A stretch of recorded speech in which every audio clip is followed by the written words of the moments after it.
the President of the Argentine Republic, His Excellency Javier Milei. Okay.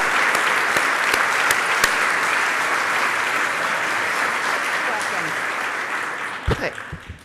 Good morning, everyone. Y bienvenidos a la Bolsa de Nueva York.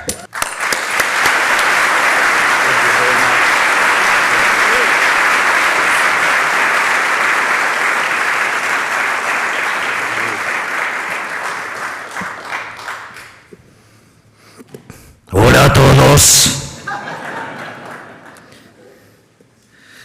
Bueno, muchísimas gracias por esta recepción. Es para mí un gran honor estar en esta casa dando a conocer lo que es la experiencia del caso argentino.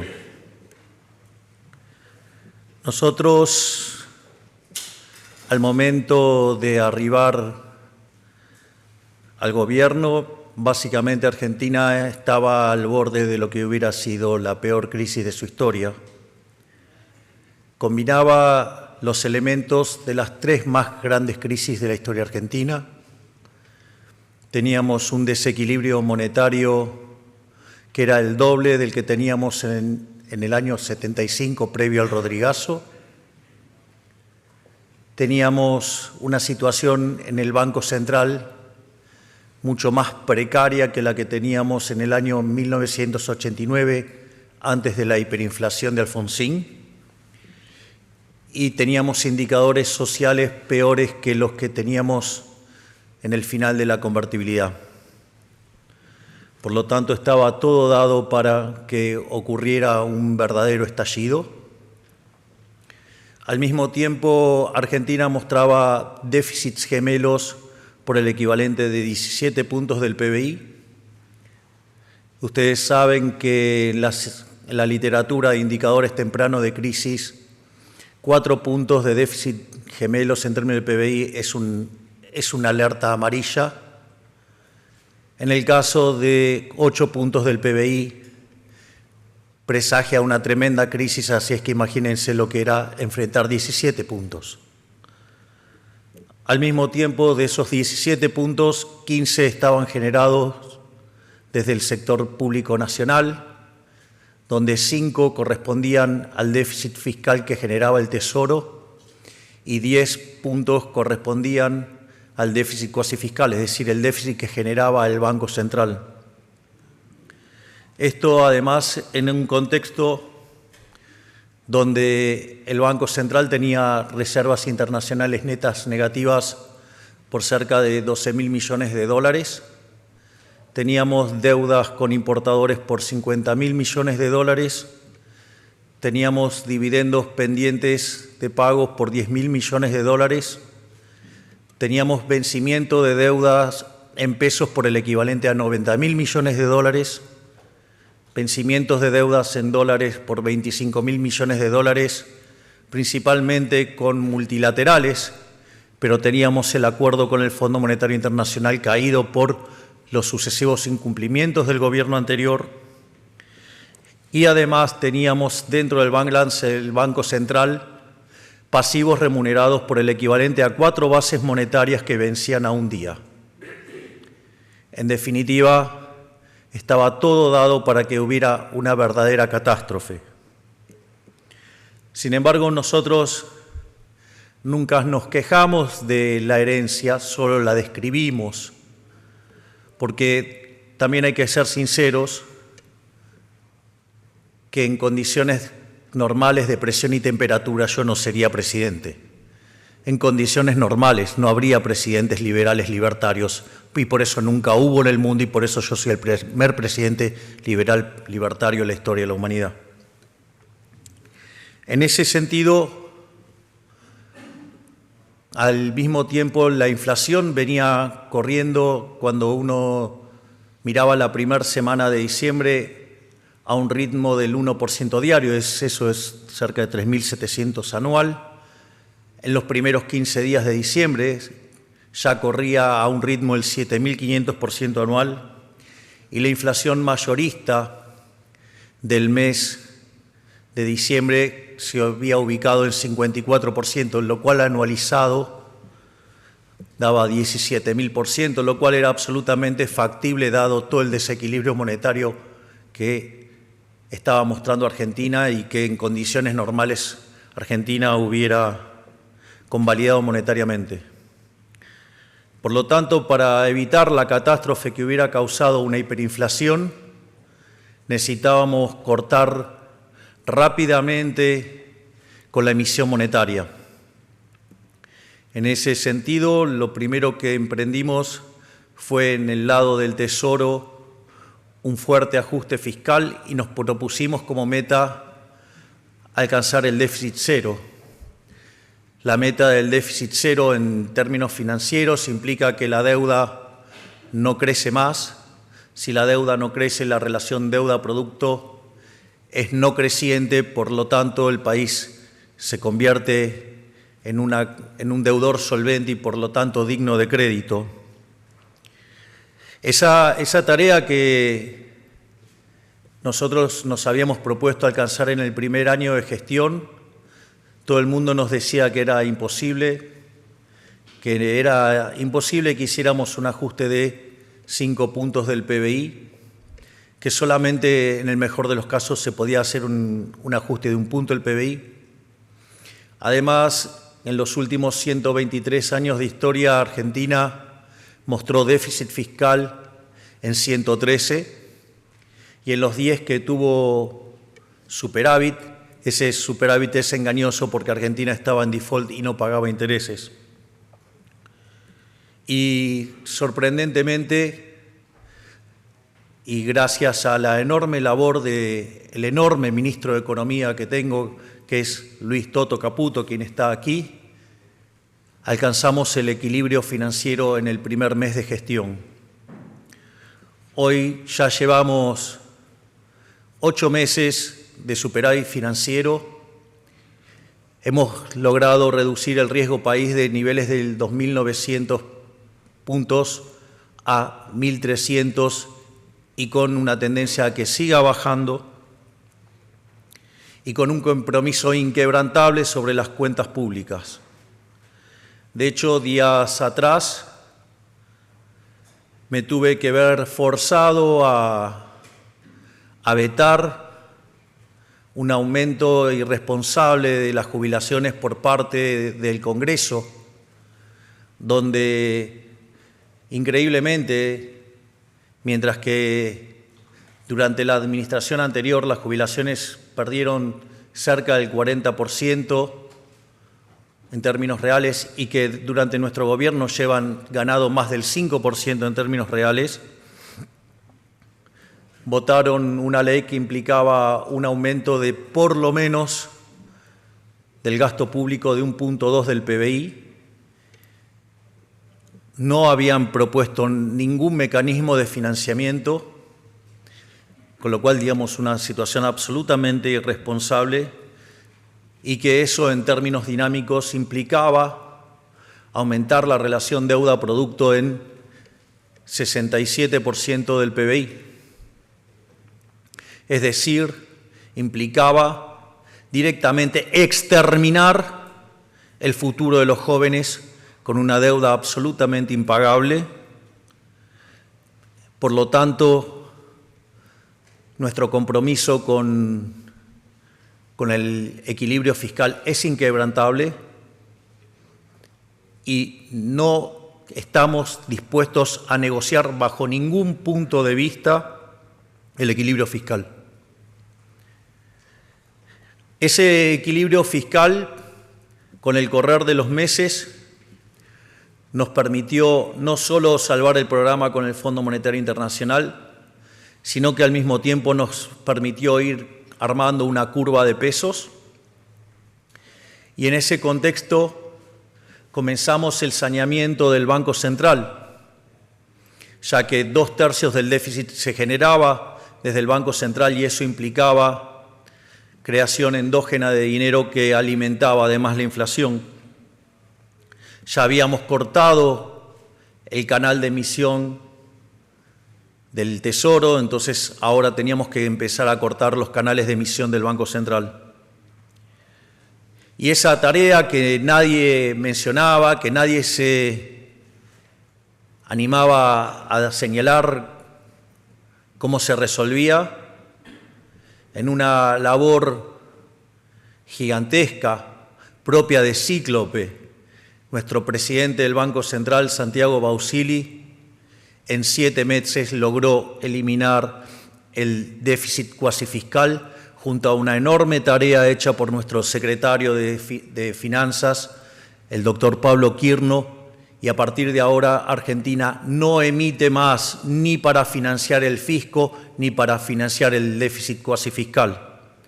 Por lo tanto, estábamos en condiciones de avanzar hacia no solo ahora una situación de déficit cero, sino que estábamos en condiciones de avanzar hacia una situación de exceso de oferta de dinero cero.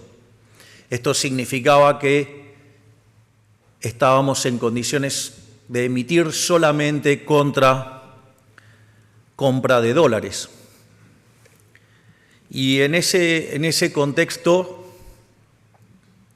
básicamente, lo que nosotros considerábamos era que esa emisión tenía como contrapartida demanda de dinero y que consecuentemente eso no iba a llevar a una pérdida del poder adquisitivo de la moneda y por ende, digamos, iba a trabajar bien para bajar la inflación. Sin embargo, en la medida que fuimos avanzando nos dimos cuenta que en rigor, dado el control de capitales que aún persiste, que si bien es mucho menor que el que teníamos cuando iniciamos, solo para que tengan un orden de magnitudes, cuando nosotros llegamos solamente se pagaba el 15% de las importaciones y hoy se paga el 95% de las importaciones. Y en ese sentido aún tenemos problemas de stocks que resolver y eso tiene consecuencias en el diseño de la política monetaria, que voy a explicar dentro de un rato. Pero una de las cosas que nos dimos cuenta es que cuando uno tiene libre movilidad de capitales, aquellos que traen los dólares están comprando pesos y esos pesos los compran para hacer transacciones y por eso no genera inflación.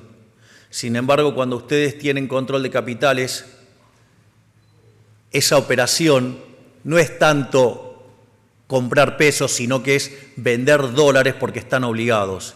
Y que esos pesos que ustedes están emitiendo ahora no necesariamente, digamos, tienen demanda de dinero y por ende el remanente es lo que está generando inflación.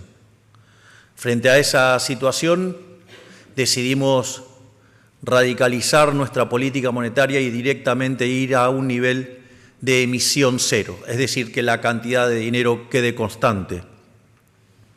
Naturalmente esto ha traído ya consecuencias, si se puede ver, porque la inflación mayorista hoy está en el 2,1%.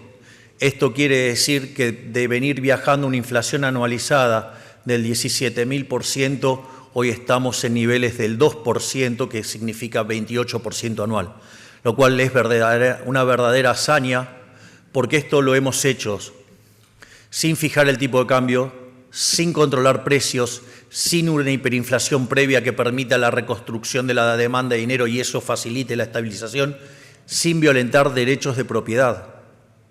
Y en el medio, además, recomponiendo precios relativos de precios que habían sido fijados por la administración anterior.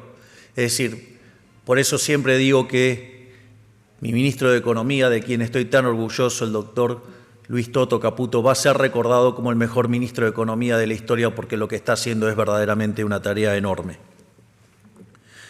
Dicho esto,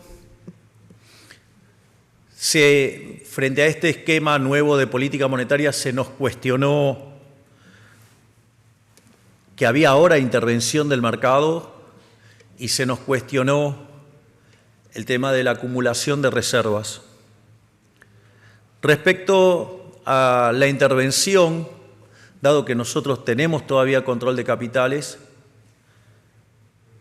lo que puedo decir es que el nivel de intervención ahora bajó, porque en un mundo sin intervención, ¿cómo sería el mundo sin intervención? El tipo de cambio sería libre, la variación de la cantidad de dinero sería cero y la variación de las reservas sería cero. En ese contexto, el tipo de cambio paralelo es libre en Argentina.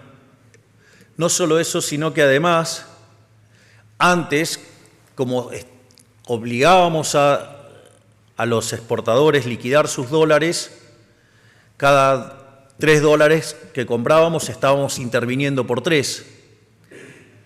Hoy, como mantenemos constante la cantidad de pesos,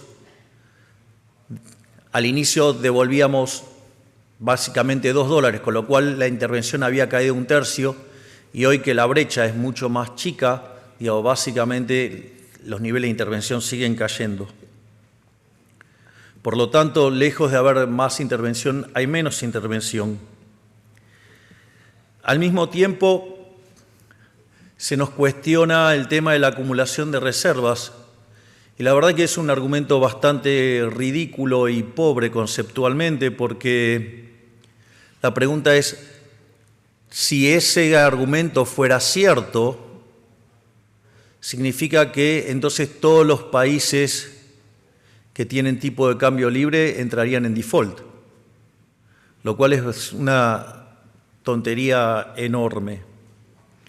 Básicamente nuestro argumento es que los dólares para pagar los servicios de la deuda tienen que ser comprados con superávit fiscal, tienen que ser comprados con disciplina fiscal, con ahorro fiscal y no con emisión monetaria.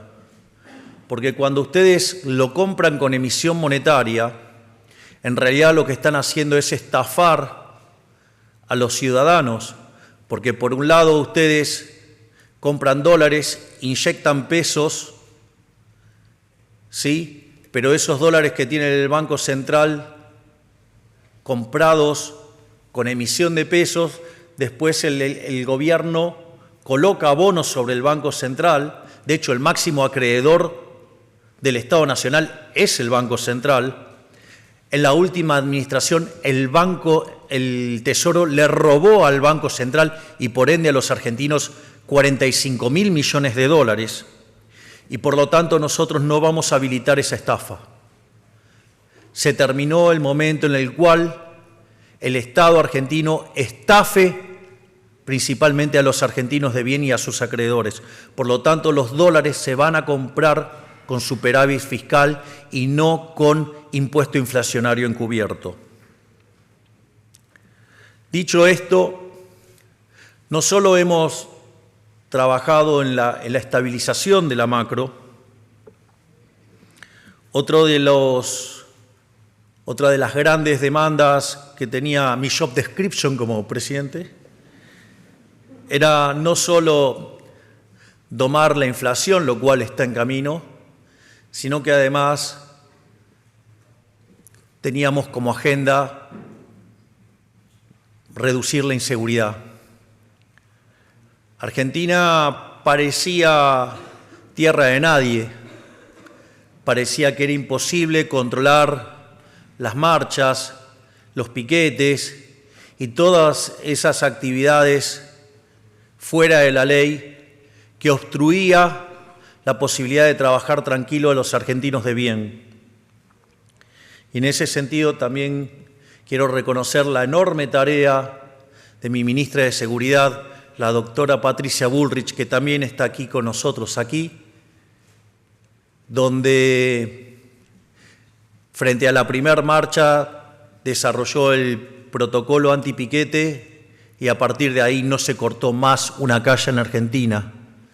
Y de hecho llevamos 4 meses sin que haya un piquete, o sea, ya desistieron totalmente. Y no solo eso, sino que en la provincia de Santa Fe, en la ciudad de Rosario, un foco que suele ser víctima del narcotráfico, en el último mes se logró 0 homicidios y lleva en lo que va la implementación del Plan Bandera una caída del 80%. Por lo tanto, también estamos cumpliendo con esa parte que requería el job description de terminar con la inseguridad. No solo eso, sino que Además, desde la propia campaña hemos tenido una clara posición internacional. Es más, siempre dijimos que íbamos a estar aliados con el mundo libre, que íbamos a estar en contra de los autócratas. Ya siendo diputado, me había manifestado en favor de Ucrania frente a la invasión rusa. Y además era tan claro mi alineamiento con los Estados Unidos, independientemente de quién vaya a ser el que gobierne Estados Unidos, porque es una decisión estratégica ser aliado de Estados Unidos como representante del mundo libre. También dijimos que nos íbamos a alinear con Israel, también señalamos que nos íbamos a alinear con el mundo libre y que íbamos a rechazar de plano la Agenda 2030 y todo lo que tiene que ver con el catecismo woke.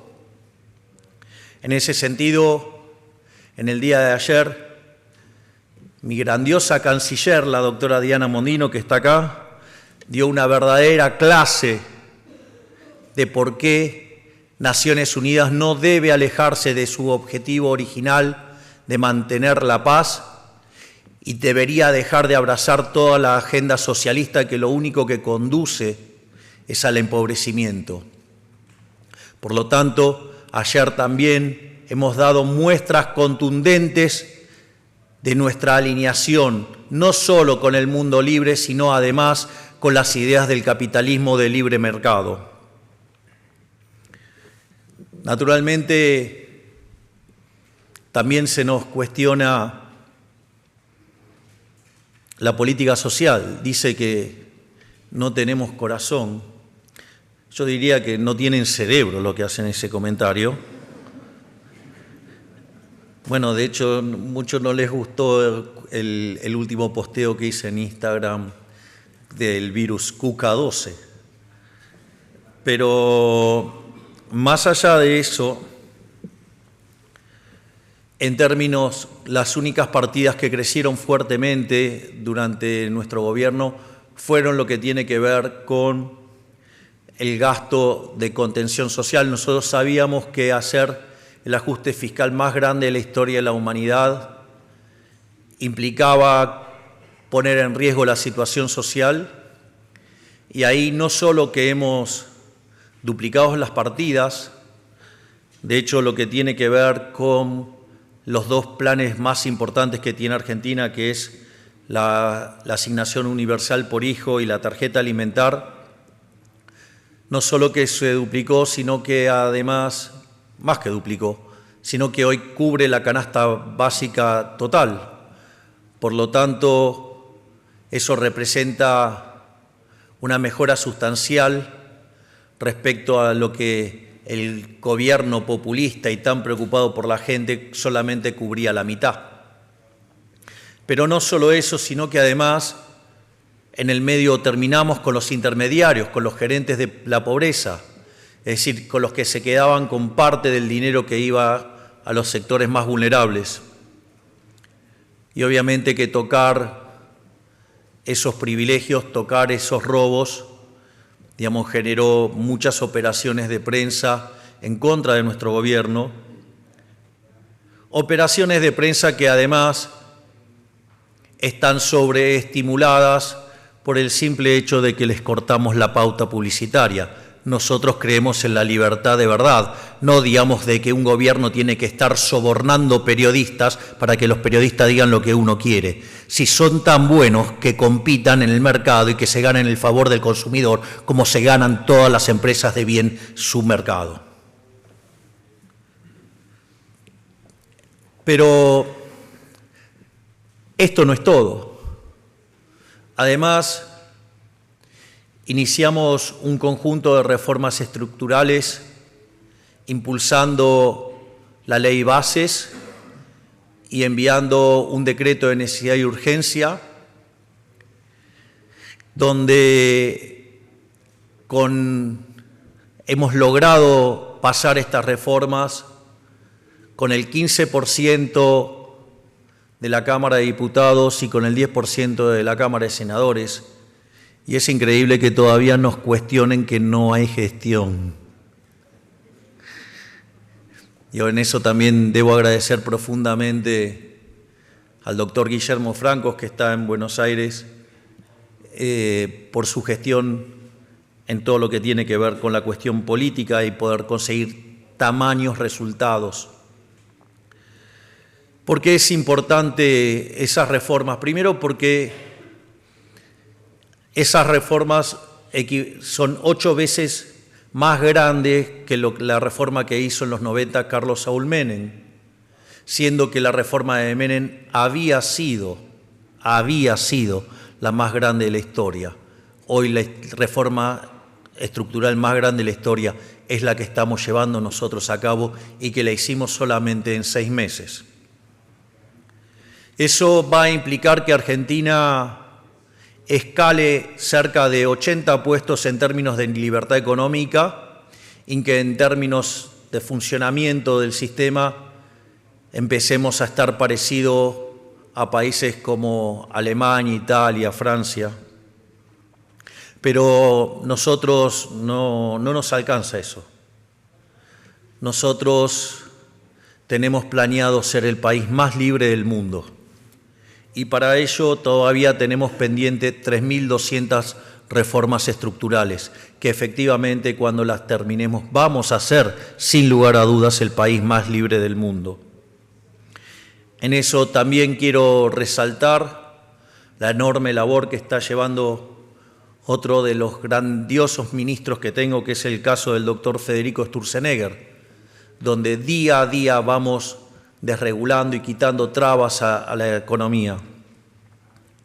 Por lo tanto, no tengan dudas que lo vamos a dar todos para ser el país más libre del mundo, porque además aquellos países que son más libres son 12 veces más ricos que los reprimidos, tienen el doble de tasa de crecimiento, tienen 25 veces menos de pobres en el formato estándar y 50 veces menos en el formato extremo. Por lo tanto, si Argentina quiere salir del pozo que nos hundió el socialismo, lo que necesitamos es volver a abrazar la idea de la libertad. Algo que ya hicimos. Argentina abrazó la idea de la libertad en el año 1860, que fue cuando se puso en marcha la Constitución de Alberdi de 1853. Y de ser un país de bárbaro, en 35 años nos convertimos en la primer potencia mundial. Entonces, con un mundo más integrado, mejor comunicado y con muchísimas más posibilidades tecnológicas para acelerar la convergencia, ¿por qué no vamos a hacerlo ahora? Lo único que necesitamos es coraje. Y créanme que si hay algo que me sobra, es coraje para hacerlo.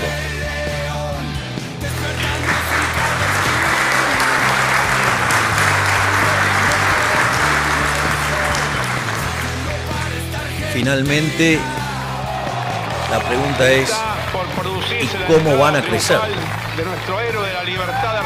El primer punto es, el crecimiento, digamos, de la expansión va a tener dos partes. Una parte que va a tener que ver con lo que es la recuperación cíclica. De hecho, hoy cuando uno mira las series de la economía, el 80% de las series están empezando a arrojar resultados positivos. Es decir, el mapa de actividad argentina empieza a pintarse casi totalmente de verde. Y eso se debe a que en parte está ocurriendo una recuperación cíclica. Hace 5 meses que los salarios le vienen ganando sistemáticamente a la inflación, es decir, tenemos mejora de los salarios reales. Eso también aplica a las jubilaciones. Al mismo tiempo, bajar la inflación está eliminando esa distorsión que genera la inflación en el funcionamiento del sistema de precios. De hecho, también quiero mencionar algo porque la experiencia argentina también muestra algo interesante en materia de estabilización, y es que la forma sana de corregir la inflación no es subiendo la tasa de interés, sino que es dejando de imprimir dinero. Porque lo que hay que saber es que la tasa de interés existe independientemente de que exista el dinero. La tasa de interés existe porque existe el tiempo, no porque hay un banco central imprimiendo dinero. Y eso fue un elemento muy importante porque cuando no hicimos caso de las recomendaciones de subir la tasa de interés como mecanismo de estabilización, hubiéramos tenido una relación de pasivos monetarios en términos de base monetaria de cerca de 10 veces hoy y estaríamos discutiendo las características de la hecatombe argentina y no de cómo Argentina logró terminar con la inflación. Pero a veces es necesario volver a las raíces, hay que volver a leer los autores del siglo XIX e inicio del siglo XX, antes de que apareciera la aberración de 1936 llamada Teoría General del Interés y el dinero, Teoría General de la Ocupación, el interés y el dinero de ese ser siniestro que fue John Maynard Keynes. Dicho esto,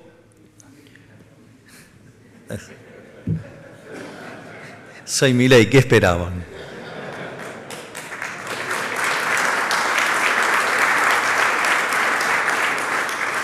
Dicho esto, también tenemos un elemento que nos juega a favor, que es la recomposición de stocks. Por lo tanto, la economía argentina se había sobreestoqueado en la última parte del gobierno kirchnerista por si se desataba la hiperinflación y poder estar protegidos con activos reales. Y esos stocks se agotaron en la primera parte del año y por ende hoy el ciclo de stocks juega positivamente, igual que la recomposición de la demanda vía aumento de salarios y aumento de jubilaciones, y que se está manifestando en que cada vez se aumenta más el nivel de utilización de la capacidad instalada en los distintos sectores de la economía. Pero claramente eso hace al ciclo. Pero eso no es todo. Hay más, y hay más cosas que van a favorecer el crecimiento económico.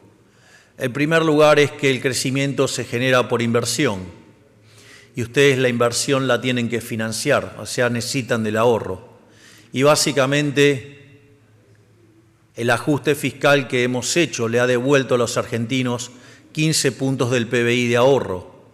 Es decir, mientras que en diciembre del año pasado discutíamos las características de la hiperinflación, hoy discutimos la existencia de crédito a 30 años y cómo se estructuran créditos a 30 años. Por lo tanto, eso está mostrando que los bancos dejaron de ser una oficina para financiar de manera indirecta al fisco y han tenido que salir a trabajar de banqueros, que era lo que queríamos que hicieran. Por otra parte, eso va a ser un gran elemento para el crecimiento económico. Al mismo tiempo, vamos a liberar el cepo. El cepo lo vamos a liberar cuando la tasa de inflación que tiene el programa macroeconómico sea cero. Básicamente, ustedes tienen una inflación observada en el consumidor que es 4%, y una inflación inducida por el programa, dado los controles de capitales, dado el crawling peg y la inflación internacional del 2,5%, por lo tanto esa inflación hoy está en el 1,5%. Cuando ese 1,5% haya desaparecido, se va a dar en una situación donde además las LEFIs hayan desaparecido y la base monetaria en el formato tradicional coincida con la base monetaria amplia. En ese momento habrá desaparecido el money overhang y podremos abrir sin ningún tipo de problemas el cepo, porque ya no tendrán balas para cargar las armas que puedan tirar la estabilidad macroeconómica, porque se habrá eliminado del exceso de pesos dentro de la economía. Al mismo tiempo, nuestra disciplina fiscal va a implicar que inexorablemente el riesgo país va a caer. De hecho, cuando discutíamos los impactos de lo que está haciendo el Congreso, notamos que cada vez que sube el riesgo país 100 puntos básicos, el PBI en dólares cae 1.8 y cae 0.6 en pesos. Eso significa que, por ejemplo, si volviéramos a las andadas que proponen los degenerados fiscales que están en el Congreso de la Nación Argentina, implicaría perder 1/3 del PBI, implicaría perder cerca de 200.000 millones de dólares. No se los voy a permitir, les voy a vetar todos los excesos que quieran cometer cuando quieran atacar el resultado fiscal.